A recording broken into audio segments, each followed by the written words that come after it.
जय हिंद दोस्तों। उम्मीद है आपकी पढ़ाई अच्छी चल रही होगी। आज की वीडियो में हम लोग परफेक्ट कंटिन्यूअस टेंस के बारे में पढ़ेंगे। परफेक्ट कंटिन्यूअस चाहे प्रेजेंट का हो, पास्ट का हो या फ्यूचर का हो, और इसमें क्या महत्वपूर्ण चीज है जो परीक्षा में जहां से प्रश्न पूछा जाता है वो सारी चीजों को हम लोग देखेंगे। तो चलिए शुरू करते हैं।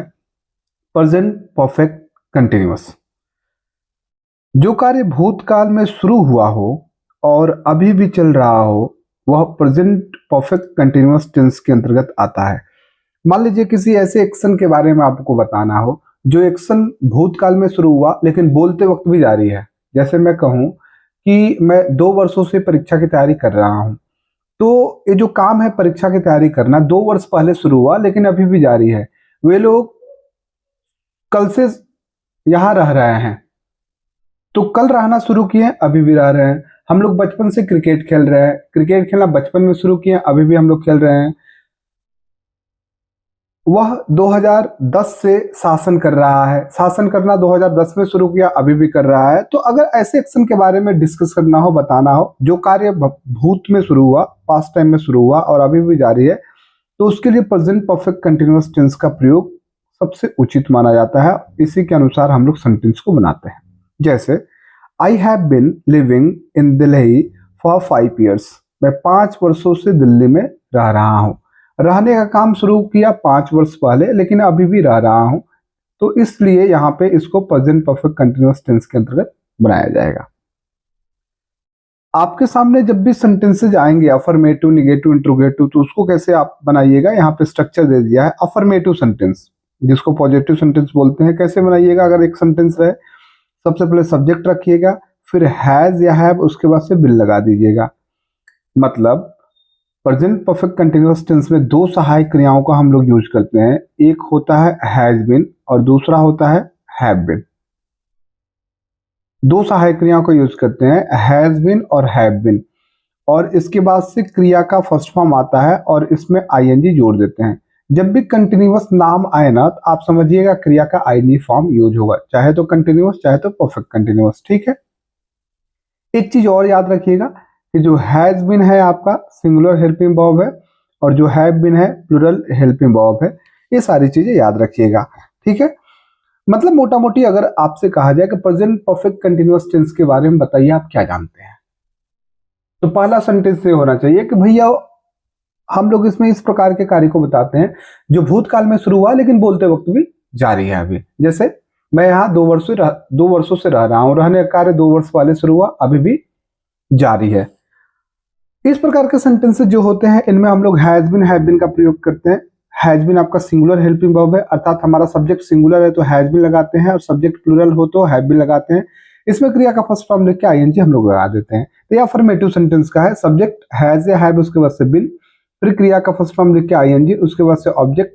और सबसे मोस्ट इंपॉर्टेंट चीज जो यहाँ पे समय का हम लोग प्रयोग करते हैं, तो समय कैसे हम लोग लिखेंगे? समय के लिए जो से आता है हम लोग फॉर भी लिखेंगे, सिंस भी लिखेंगे, फिर टाइम लिखेंगे। आगे बताया जाएगा कहाँ फॉर का प्रयोग करेंगे, कहाँ सिंस का प्रयोग करेंगे। निगेटिव सेंटेंस बनाना हो तो सब्जेक्ट हैज और हैव, उसके बाद से नॉट, उसके बाद से बिन। ये ध्यान रखिएगा, हैज नॉट बिन होता है, हैव नॉट बिन होता है, फिर क्रिया का फर्स्ट फॉर्म आईएनजी, फिर ऑब्जेक्ट, फिर फॉर या सिंस, उसके बाद से टाइम। इसी निगेटिव सेंटेंस को नॉट को यहां लिख सकते हैं, तो सब्जेक्ट हैजेंट या हैवेंट, फिर बिन, उसके बाद से क्रिया का आईएनजी फॉर्म, फिर ऑब्जेक्ट, फिर फॉर या सिंस, उसके बाद से टाइम। अगर एक सेंटेंस हो जैसे कि क्या तुम यहाँ 2 वर्षों से रह रहे हो, अगर क्या से शुरू होता है ना प्रश्न, आपका क्या वाले सेंस में पूछना, तो सबसे पहले हैज ए हैव रखिएगा। तो हैज ए हैव, फिर सब्जेक्ट, फिर बिन, उसके बाद से वर्ब आईएनजी, फिर ऑब्जेक्ट, उसके बाद से फॉर या सिंस, तब टाइम। अगर नहीं देता है क्या तुम यहाँ 2 वर्षों से नहीं रह रहे हो, तो हैज या हैव लिखिएगा सब्जेक्ट के अनुसार, फिर आप सब्जेक्ट लिखिएगा, फिर नॉट, उसके बाद से बिन। नॉट जो है हमेशा बिन के पहले लगेगा, उसके बाद से वर्ब का आईएनजी, तब ऑब्जेक्ट, उसके बाद से फॉर या सिंस, उसके बाद से समय। या इसी नॉट को यहाँ लेते आइएगा तो हैजेंट हो जाएगा या हैवेंट हो जाएगा, फिर कर्ता लिख दीजिएगा, फिर बिन लिख दीजिएगा, फिर वर्ब आईएनजी फॉर्म में, फिर ऑब्जेक्ट, उसके बाद से सिंस या फॉर, उसके बाद से समय। ठीक है। अगर ऐसे सेंटेंसेज प्रश्नवाचक सेंटेंसेज में प्रश्नवाचक शब्दों का प्रयोग हो, जिसको मैं क्वेश्चन वर्ड बोलता हूँ, प्रश्नवाचक शब्दों का प्रयोग हो, तो सबसे पहले प्रश्नवाचक शब्द रख दीजिएगा, फिर यही वाला स्ट्रक्चर फॉलो कर दीजिएगा। जैसे एक एग्जाम्पल में लिख रहा हूं, यही एग्जाम्पल दिया हुआ है। मैं जैसे I have been living in Delhi for 5 years, ये अफर्मेटिव सेंटेंस है। आई हैव, इसके साथ हैव लगाएंगे, आई के साथ, आई हैव बीन लिविंग, यहाँ ऑब्जेक्ट नहीं दिया हुआ है, इन दिल्ली फॉर, यहाँ फॉर लगाएंगे 5 years। निगेटिव कैसे, I have not been living in Delhi for 5 years, ठीक है, या I haven't been living in Delhi for 5 years। Interrogative कैसे होगा, क्या आप दिल्ली में 5 वर्षों से रह रहे हैं, तो हैव, सॉरी, क्या मैं दिल्ली में 5 वर्षों से रह रहा हूं, तो have I been living in Delhi for 5 years। या अगर क्या मैं दिल्ली में 5 वर्षों से नहीं रह रहा हूं, तो have I not been living in Delhi for 5 years। या haven't I been living in Delhi for 5 years, ठीक है। अगर इसी को अगर प्रश्नवाचक शब्द का प्रयोग कर दें कि मैं क्यों दिल्ली में 5 वर्षों से रह रहा हूं, तो सबसे पहले क्यों आएगा, why have I been living in Delhi for 5 years। इतनी सारी चीजें आपको समझ में आ रही है। आगे 2 एग्जाम्पल दिया हुआ है, I am teaching you since an hour, ये सेंटेंस गलत है, इसी को ऐसे बनाया है, I have been teaching you for an our, ये सही है। क्यों सही कर रहा है, क्यों गलत कर रहा है, सिंस का और फॉर का प्रयोग जो होता है बाबू, ये 2 टेंसेज में होता है, एक परफेक्ट में होता है और दूसरा परफेक्ट कंटिन्यूअस में होता है। किस में होता है, परफेक्ट में और परफेक्ट कंटिन्यूअस में। परफेक्ट किसी का भी हो, प्रेजेंट पास्ट फ्यूचर, या perfect continuous present past future किसी का भी हो, इसमें हम लोग सिंस और फॉर का प्रयोग करते हैं, बाकी किसी टेंस में नहीं करते हैं। बहुत यूजुअली, मतलब वो बहुत ही टिपिकल हो जाता है। तो इसीलिए यहाँ पे देखो एम लगा के टीचिंग कर रहा है, एक कंटिन्यूअस टेंस बना रहा है, कंटिन्यूअस में सिंस का प्रयोग नहीं होगा, हम लोग परफेक्ट कंटिन्यूअस में करेंगे। I have been teaching you for an hour, मैं आपको 1 घंटे से पढ़ा रहा हूँ। यहाँ पे केवल यही चीज आपको समझना है कि परफेक्ट और परफेक्ट कंटिन्यूअस के अलावा कहीं भी सिंस फॉर का प्रयोग नहीं करेंगे, एक कंटिन्यूअस टेंस है। समझ में आ रहा है। आगे हम लोग बढ़ते हैं। यहाँ पे बताया जा रहा है कि फॉर का प्रयोग कहाँ करते हैं, सिंस का प्रयोग कहाँ करते हैं, बहुत इत्मीनान से आप समझिएगा। फॉर, यहाँ फॉर और सिंस जो होता है हिंदी में से के अर्थ के लिए आता है। मैं 2 वर्षों से दिल्ली में रह रहा हूँ, वह 2 घंटों से पढ़ रहा है, तो से के अर्थ के लिए आता है, ये समझने के लिए मैं बता रहा हूँ। फॉर का प्रयोग कहाँ करेंगे, जब समय की अवधि का उल्लेख हो तब फॉर का प्रयोग करें। समय का अवधि का उल्लेख हो, अवधि ड्यूरेशन के बारे में जब पता चले तब आप फॉर का प्रयोग करें। जैसे फॉर 2 hours 2 घंटों से, फॉर लास्ट 2 years अंतिम 2 वर्षों से, फॉर 5 days 5 दिनों से, फॉर लास्ट 2 months अंतिम 2 महीनों से, फॉर 10 years 10 वर्षों से, फॉर लास्ट 3 weeks अंतिम या पिछले 3 सप्ताहों से। सिंस का प्रयोग कह रहा है कि जब शुरुआती समय का उल्लेख हो तब सिंस का प्रयोग करें। शुरुआती समय का, यहाँ कह रहा है कि जब अवधि का उल्लेख हो, ड्यूरेशन का, और शुरुआती समय मतलब बिगिनिंग, जब काम शुरू हो अगर पता चले तो वहां पे सिंस का प्रयोग करें। सिंस मंडे, सोमवार से, सिंस द बिगिनिंग शुरुआत से, सिंस 2008 से, सिंस टाइम इमेमोरियल प्राचीन काल से इसका अर्थ होगा। सिंस 7 PM 7 बजे से, सिंस लास्ट ईयर पिछले साल से, अंतिम साल से। अब दोनों को समझना कितना आसान है, देखिए मैं बता रहा हूं। अगर कोई एक वाक्य दिया है जिसमें समय का प्रयोग किया है, आपको पता करना है कि फॉर का प्रयोग होगा कि सिंस का प्रयोग होगा। सबसे आसान है, हम लोग फॉर का प्रयोग वहां करते हैं जब कार्य होने का समय पता ना चलेगा, कार्य कब हो रहा है। अगर मैं कहूं कि 2 घंटों से मैं सो रहा हूं, तो 2 घंटा कब शुरू हुआ आपको पता चलेगा। मैं कहूं कि 5 महीनों से, वो 5 महीना कब से शुरू हुआ पता चला। 10 सप्ताह से, 10 वर्षों से, 10 दिनों से, 20 दिनों से, कार्य शुरू होने का दिन नहीं पता चल रहा है, महीना नहीं पता चल रहा है, तो वहां फॉर लगाते हैं। अगर वही मैं कह दूं मैं सोमवार से, तो कार्य होने का समय पता चल गया, जनवरी से महीना पता चल गया, 2 तारीख से दिनांक पता चल गया, 2008 से वर्ष पता चल गया। समझ में आ रहा है। सुबह से, तो सुबह कब से होता है पता है, आप रोज देख लीजिएगा पेपर में, तो मॉर्निंग इवनिंग का समय दिया रहता है। तो ये यहाँ पे सिंस के प्रयोग के सेंस में आता है। जब कार्य होने का समय पता चले कि कार्य कब शुरू हो रहा है, तो सिंस का प्रयोग कीजिएगा। और जब कार्य होने का समय नहीं पता चले तब आप फॉर का प्रयोग कीजिएगा। आगे बहुत अच्छे तरीके से समझा दिया गया है, अच्छा ग्राफ बनाया गया है। सिंस का प्रयोग कैलेंडर, सिंस का प्रयोग कहाँ करेंगे? कैलेंडर, घड़ी, दिन के पहर एवं जीवन की अवस्थाओं के साथ सिंस का प्रयोग होता है। समझा के यहाँ दे दिया है, एलेबोरेट कर दिया है सिंस का प्रयोग कहाँ करेंगे। कैलेंडर में जो आता है, जैसे कैलेंडर में आप दिन पाएंगे सोमवार से, मंगलवार से, बुधवार से, ऐसे करके दिनांक दे देगा, डेट से जो है 7 मई, 8 जुलाई ऐसे करके, ईयर्स वर्ष दे देगा 2005, 2007 ऐसे करके दे देगा, मंथ्स महीना दे देगा, मई हो गया, जून हो गया। या ओकेजन, ओकेजन मतलब कोई अवसर आए, त्योहार जैसे होली हो गया, दीपावली हो गया, दशहरा हो गया, तो ये सब के सब हम लोग यहाँ पे सिंस का प्रयोग करते हैं। और कहाँ करेंगे? क्लॉक, घड़ी की बात जब हो 8 बजे, 7 बजे, 7 ओ क्लॉक हो गया, 8 PM हो गया। स्टेजेस ऑफ लाइफ, जीवन के जो स्तर होते हैं, जैसे चाइल्डहुड बचपन हो गया, एडोलेसेंस हो गया, किशोरावस्था जिसको बोलते हैं, एटसेट्रा, ये सारी चीजें हैं। पार्ट ऑफ इस डे, प्रत्येक दिन का जो पार्ट होता है, हिस्सा होता है, मॉर्निंग हो गया, लास्ट नाइट हो गया, नून हो गया, दोपहर का जो समय होता है, तो इन सब के साथ सिंस का प्रयोग करते हैं। अच्छा, इतनी सारी चीजें याद रखने का मैं टेक्निक एक ही बता रहा हूँ बाबू, सबसे इजी है। जब आपको पता चलेगा काम कब शुरू हो रहा है, कार्य शुरू होने का 2 बजे से, 5 बजे से, तो यहाँ सिंस लगाएंगे। 2 महीना से, 5 महीने से, तो फॉर लगाएंगे। 2 और 5 महीना कब शुरू हो रहा है पता नहीं चल रहा है, समझ में आ गया? तो कार्य होने का जब शुरुआत समय पता चले तो सिंस, और केवल ड्यूरेशन पता चले, शुरू कब हो रहा है नहीं पता चले तो फॉर लगाइएगा, सबसे इजी है। ये आपका प्रेजेंट परफेक्ट कंटिन्यूअस टेंस था जो हम लोग अभी पढ़े। अब आगे बढ़ते हैं पास्ट परफेक्ट कंटिन्यूअस टेंस की तरफ। पास्ट परफेक्ट कंटिन्यूअस, जो कार्य भूतकाल में शुरू हुआ, चला और भूतकाल में खत्म हो गया, वे पास्ट परफेक्ट कंटिन्यूअस टेंस के अंतर्गत आते हैं। प्रेजेंट परफेक्ट कंटिन्यूअस में आपने क्या पढ़ा?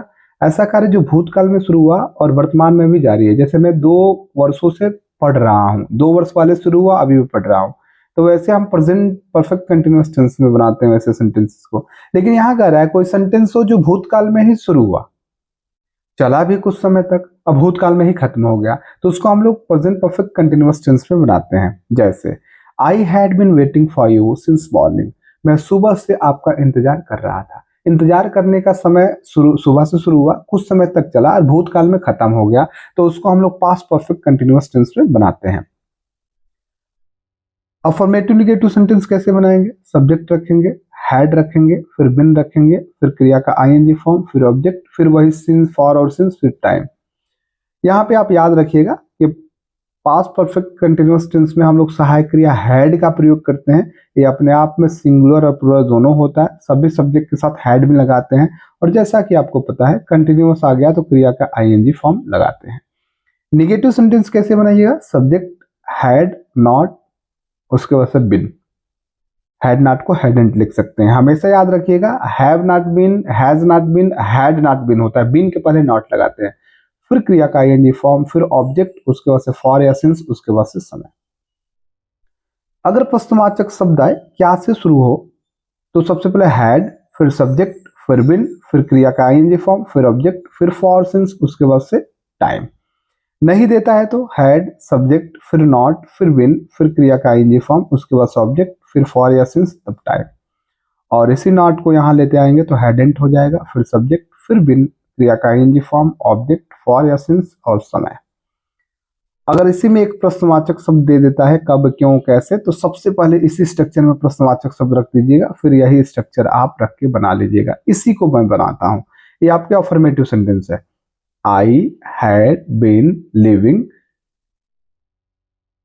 आई had been waiting for you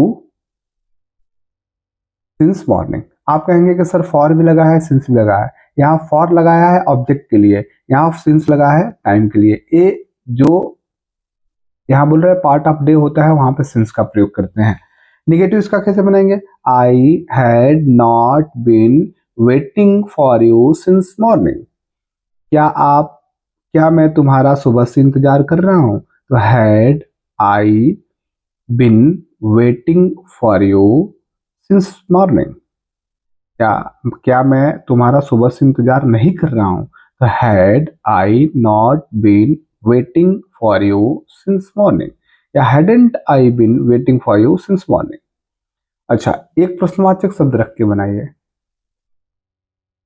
मैं क्यों तुम्हारा सुबह से इंतजार, मैं प्रेजेंट में बता रहा था, इसके पहले जो सेंटेंसेस बताया था, सॉरी उसके लिए। उसका ये हुआ, जैसे मैं अभी बता रहा हूं, पास्ट वाला होगा कि मैं क्यों तुम्हारा सुबह से इंतजार कर रहा था या करता रहा था, इस प्रकार से आएगा। तो why had I been waiting for you since morning, इस प्रकार से होगा।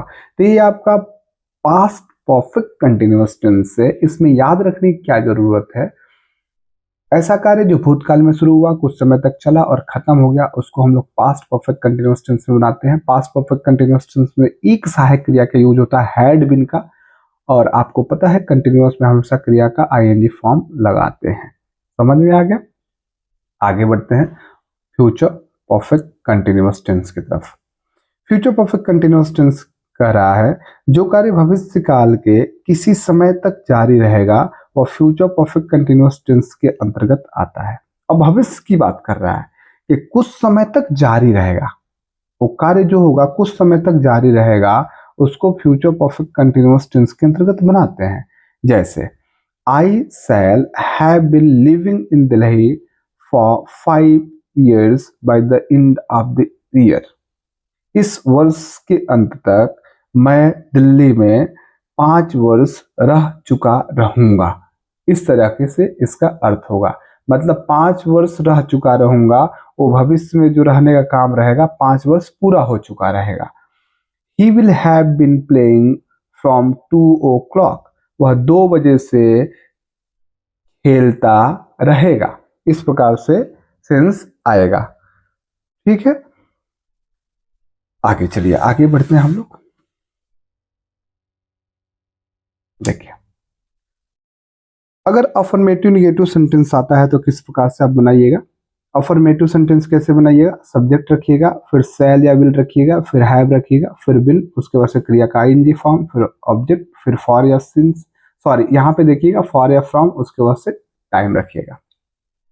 यहाँ ध्यान देने वाली बात यह है कि present perfect continuous, present perfect या present perfect continuous, past perfect या पास्ट परफेक्ट कंटिन्यूअस में हम लोग क्या करते हैं, फॉर या सिंस का प्रयोग करते हैं समय के लिए। लेकिन फ्यूचर परफेक्ट या फ्यूचर परफेक्ट कंटिन्यूअस में हम लोग फॉर को एज यूजुअल प्रयोग करते हैं, लेकिन सिंस की जगह पे फ्रॉम का प्रयोग कर देते हैं। अब देखो, यही सारी चीजें पूछता है परीक्षा में। आप ऐसे सेंटेंस दे देगा, आपको आदत रहेगा अरे यहाँ पे तो क्या, सेम वही नियम फॉलो होगा कि जो कार्य होने का शुरुआती बिंदु पता चले, वहां सिंस लगाते थे तो वहां फ्रॉम लगा दीजिए, बस यही अंतर है। आपको सिंस का आदि आप रहेंगे तो आप फ्रॉम नहीं लगाएंगे, जो गलत हो जाएगा। तो याद रखिएगा कि सिंस की जगह पे फ्यूचर में हम लोग फ्रॉम का प्रयोग करते हैं। निगेटिव कैसे बनाइएगा, यहाँ पे एक चीज और देख लीजिए, हम लोग फ्यूचर परफेक्ट कंटिन्यूअस टेंस में 2 सहायक क्रियाओं का प्रयोग करते हैं। एक आपका शैल हैव बीन होता है, दूसरा आपका विल हैड बीन होता है, और कंटिन्यूअस में आईएनजी फॉर्म लगाते हैं, आपको पता है। निगेटिव कैसे बनाइएगा, सब्जेक्ट शैल या विल, फिर नॉट, उसके बाद से हैव बीन, तब क्रिया का आईएनजी फॉर्म, फिर ऑब्जेक्ट, फिर फॉर या फ्रॉम, उसके बाद से टाइम। या सब्जेक्ट सेंट ओंट, फिर हैव बीन, फिर क्रिया का आईएनजी फॉर्म, फिर ऑब्जेक्ट, फॉर या फ्रॉम, उसके बाद से समय। क्वेश्चन जो प्रश्नवाचक सेंटेंस होंगे क्या से शुरू होंगे, तो सबसे पहले ऐसे बनाइएगा, विल या सेल, फिर सब्जेक्ट, उसके बाद से हैव बीन, क्रिया का आईएनजी फॉर्म, ऑब्जेक्ट, फॉर या फ्रॉम, फिर टाइम। या निगेटिव देता है तो विल या सेल, फिर सब्जेक्ट, उसके सब्जेक्ट के तुरंत बाद नॉट लगाइएगा, अर्थात हैव बीन के पहले नॉट रहेगा, फिर हैव बीन, फिर आईएनजी फॉर्म, उसके बाद सब्जेक्ट, फिर फॉर या फ्रॉम, फिर टाइम। या इसी नॉट को जब यहाँ लाइएगा तो ओंट या सेंट, फिर सब्जेक्ट, फिर हैव बीन, उसके बाद से क्रिया का आईएनजी फॉर्म, फिर ऑब्जेक्ट, फिर फॉर या फ्रॉम, फिर टाइम। इस प्रकार से करके अब प्रश्नवाचक शब्द आता है कब क्यों कैसे, तो इस स्ट्रक्चर पे पहले रख दीजिएगा और बना लीजिएगा। अब इससे जुड़ा हुआ कुछ नीचे नोट दिया हुआ है, इसको पढ़ लेते हैं जो बहुत जरूरी है। नोट 1 क्या कह रहा है, जिन वर्ब्स का प्रयोग सामान्यतः आईएनजी में नहीं होता उनका प्रयोग कंटिन्यूअस, परफेक्ट कंटिन्यूअस दोनों तरह के टेंस में नहीं हो सकता है, क्योंकि दोनों में वर्ब आईएनजी फॉर्म होते हैं। अगर ऐसे वर्ब्स कंटिन्यूअस टेंस में हो तो उन्हें इंडेफिनिट टेंस में परिवर्तित कर दे। आपको मैंने बताया है इसी में टेंस में ही कि आप प्रीवियस वीडियो देखिएगा, कुछ ऐसे वर्ब से कलेक्शन दिया हुआ है जिसको कंटिन्यूअस में नहीं लिखते हैं। कंटिन्यूअस में मतलब आईएनजी फॉर्म में, किसमें, कंटिन्यूअस टेंस में, या तो कंटिन्यूअस हो या तो परफेक्ट कंटिन्यूअस हो, किसी का भी, प्रेजेंट परफेक्ट कंटिन्यूअस या present continuous, past perfect continuous या past continuous, future perfect continuous या फ्यूचर कंटिन्यूअस में। उनमें हम लोग क्या करते हैं कि उन क्रियाओं का प्रयोग आईएनजी फॉर्म में नहीं करते हैं। आप कहेंगे सर कौन सी क्रियाएं हैं, तो भाई प्रीवियस वीडियोस देख लीजिए, उसमें आपको कलेक्शन दिया हुआ है, वो याद ही करना है, समझ जाओ याद ही करना है। तो कह रहा है ना, जैसे आप समझिए लॉजिक को, यहाँ पे कह रहा है आपने 4 टेंसेज पढ़े हैं, इन टेंसेज के 4 पार्ट होते हैं ना। एक यहाँ पे देख लो, इंडेफिनिट टेंस होता है, एक कंटिन्यूअस टेंस होता है, एक परफेक्ट टेंस होता है, एक परफेक्ट कंटिन्यूअस टेंस होता है। लॉजिक समझना, इंडेफिनिट को सिंपल बोलते हैं, इंडेफिनिट टेंस किसी का भी, कंटिन्यूअस टेंस किसी का भी, परफेक्ट टेंस किसी का भी, और परफेक्ट कंटिन्यूअस टेंस किसी का भी। मान लीजिए एक क्रिया है जिसको हम लोग कंटिन्यूअस में नहीं लिखेंगे, ये दोनों कंटिन्यूअस है ना, समझ में आ रहा है। तो अगर एक सेंटेंस बनाना है कंटिन्यूअस में दिया है तो गलत होगा, सेम उसी टेंस के किस में बनाइएगा, इंडेफिनिट में बनाइएगा।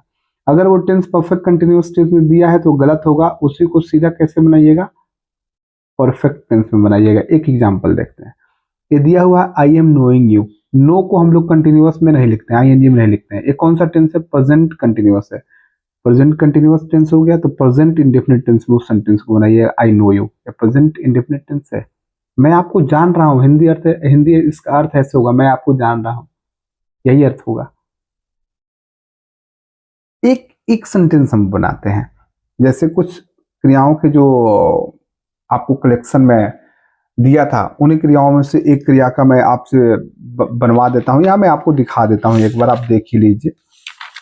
देखिए ए वाला है, ये हो गया, टेस्ट हो गया, स्मेल हो गया, आप देखेंगे ना इसी में, तो आपको फ्यूचर कंटिन्यूअस टेंस के नीचे दिया हुआ है। एक एक एक मैं यही सी में लेता हूं, सी मतलब देखने का जो सेंस आता है। एक सेंटेंस में बना रहा हूं कि आई एम सीइंग यू, मैं आपको देख रहा हूं, तो ये प्रेजेंट कंटिन्यूअस है, तो प्रेजेंट इंडेफिनिट में बनेगा आई सी यू होगा। I was seeing you past continuous है, तो आई सा यू हो जाएगा पास्ट इंडेफिनिट में, और I shall be seeing you future continuous है, तो फ्यूचर इंडेफिनिट में बनेगा आई शैल सी यू। समझ में आ रहा है। अगर कंटिन्यूअस रहे तो उसी टेंस के इंडेफिनिट में बनाइएगा, अगर परफेक्ट कंटिन्यूअस रहे तो उसी टेंस के परफेक्ट टेंस में बनाइएगा। नीचे एग्जांपल दिया हुआ है, अगर ऐसे वर्ब्स परफेक्ट कंटिन्यूअस टेंस में हो तो उन्हें परफेक्ट टेंस में परिवर्तित कर दें। देखिए परफेक्ट कंटिन्यूअस टेंस में तो परफेक्ट में परिवर्तित कर दे। I have been knowing you him for 5 years। अब नो को कंटिन्यूअस में नहीं लिखते हैं, ये कौन सा टेंस है, प्रेजेंट परफेक्ट कंटिन्यूअस टेंस है, तो प्रेजेंट परफेक्ट कंटिन्यूअस टेंस किस में बन जाएगा, उसी टेंस में, प्रेजेंट परफेक्ट टेंस में। I have known you for 5 years, मैं आपको 5 वर्षों से जान रहा हूँ। इस प्रकार से हो जाएगा। आई होप ये चीजें आपको समझ में आ रही है, इस आप दिमाग में फिट कर लीजिएगा। तीसरा कह रहा है फॉर सिंस का प्रयोग परफेक्ट एंड परफेक्ट कंटिन्यूअस दोनों प्रकार के टेंस में होते हैं। किसमें किसमें, परफेक्ट और परफेक्ट कंटिन्यूअस में फॉर और सिंस का प्रयोग करते हैं हम लोग। I have been living in Delhi for 5 years, मैं 5 वर्षों से दिल्ली में रह रहा हूँ, एक परफेक्ट कंटिन्यूअस टेंस है, present perfect continuous. I had known him for 2 years, मैं उसे 2 वर्षों से जानता था, इस प्रकार से अर्थ आएगा। ए पास्ट परफेक्ट टेंस है, तो कह ही रहा है कि हम लोग जो फॉर सिंस का प्रयोग होता है परफेक्ट या परफेक्ट कंटिन्यूअस, और परफेक्ट किसी का भी होता है, present perfect, past perfect, future perfect. Continuous perfect continuous, present perfect continuous, future perfect continuous, past perfect continuous, इन्हीं तीनों में 3 3 6 में हम लोग फॉर और सिंस का प्रयोग करते हैं। चौथा कह रहा है अगर वाक्य में सिंस प्लस टाइम का प्रयोग होता है तो वाक्य सिर्फ परफेक्ट या परफेक्ट कंटिन्यूअस में ही होने चाहिए। लीजिए यहाँ पे और दबाव देकर कह दिया, अगर किसी वाक्य में सिंस प्लस टाइम होता है तो वाक्य या तो परफेक्ट में होगा या तो परफेक्ट कंटिन्यूअस में होगा, परफेक्ट कंटिन्यूअस टेंस में होगा। मतलब सीधी सीधी बात है, इंडेफिनिट और कंटिन्यूअस नहीं होगा। इंडेफिनिट टेंस और कंटिन्यूअस टेंस में सिंस और फॉर का प्रयोग नहीं करेंगे, केवल हम लोग परफेक्ट या परफेक्ट कंटिन्यूअस में करेंगे। आई एट नथिंग सिंस मॉर्निंग, अब ये पास्ट इंडेफिनिट टेंस है, क्रिया का सेकंड फॉर्म लगा रहा है, तो वहां पे सिंस का प्रयोग नहीं करेंगे। इंडेफिनिट में नहीं कर सकते हैं हम लोग, परफेक्ट या परफेक्ट कंटिन्यूस में। I have eaten nothing since morning, मैं सुबह से कुछ नहीं खाया। तो इस प्रकार से करके हम लोग, ये मोस्ट इंपॉर्टेंट चीज है, ये सारी चीजें परीक्षा में पूछती है, इसको आप जरूर पढ़िएगा, रिवाइज कीजिएगा, मार्क कर लीजिएगा अपनी किताब में। समझ में आ रहा है? और बार बार पढ़ते रहिएगा, बार बार रिवाइज करते रहिएगा। समझ में आ रहा है? तो आई होप ये सारी चीजें आपको समझ में आई होंगी। एक बार पुनः सारी चीजें आप रिवाइज कर लीजिएगा अच्छे से, जो मैं आपको टेंस पढ़ाया हूँ। मैं नेक्स्ट वीडियो में आपको इस पे आधारित जितने भी क्वेश्चन दिए हुए हैं सारे क्वेश्चन कराऊंगा। आई होप जब मैं क्वेश्चन कराऊंगा आप वीडियो देखेंगे तो आप वीडियो पॉज करके खुद ब खुद इसमें से एरर फाइंड कर लीजिएगा और उसके बाद से आगे बढ़ते जाइएगा। आप देखिएगा, अपना चेक कीजिएगा कि आप कितने मार्क्स उठा पा रहे हैं, 1 नंबर 1 मार्क्स। तो आगे के मटेरियल के साथ नेक्स्ट वीडियो में मिलते हैं, तब तक के लिए थैंक यू।